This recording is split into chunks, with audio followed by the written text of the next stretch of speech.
Oh, you might have seen this on Good Day Seattle yesterday. A barricaded homicide suspect cornered by a SWAT team at State Route 92, and that was shut down in Granite Falls. So this morning, that man is in jail, and we have learned more about what led up to that standoff. And Fox 13's Dan Griffin live at the scene of that shooting. And Dan, police say that the suspect isn't saying a whole lot.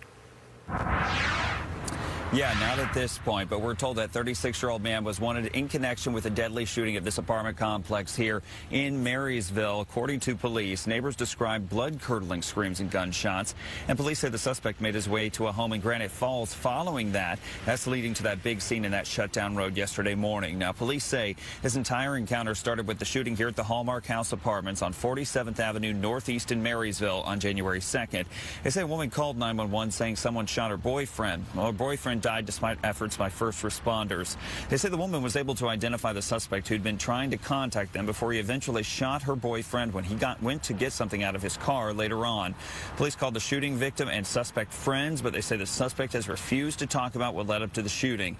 That brings us to the standoff scene on Tuesday morning, where SWAT from Snohomish County, sheriff's deputies, and along with Marysville and other agencies were on the scene with the barricaded suspect negotiating to get him out.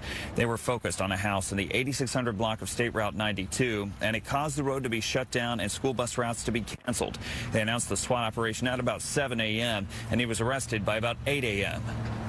I popped my head out and seen what he was talking about, and there was, caution tape wrapped around all the way throughout the apartment, across to the next apartment over there. He thought the suspect had left. He was going to get something out of his car. The suspect jumped out of a car.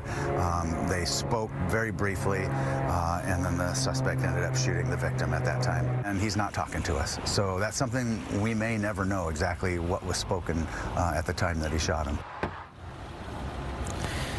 Now, police got a search warrant for the home in Granite Falls. We saw them tow a maroon Honda Pilot SUV from the property as well. The 36-year-old suspect is now booked in the Snohomish County Jail for second-degree murder. And his neighbors didn't know much about him, but say his parents own the home that he lives in. Now, police are hoping that somebody may have surveillance video that can help them piece all of this together. They're also hoping that people may have some information to help them piece this together as well. And if you do, they're asking you to give them a call immediately. We're live in Marysville. Dan Griffin, Fox 13 News. Dan, thank you for that.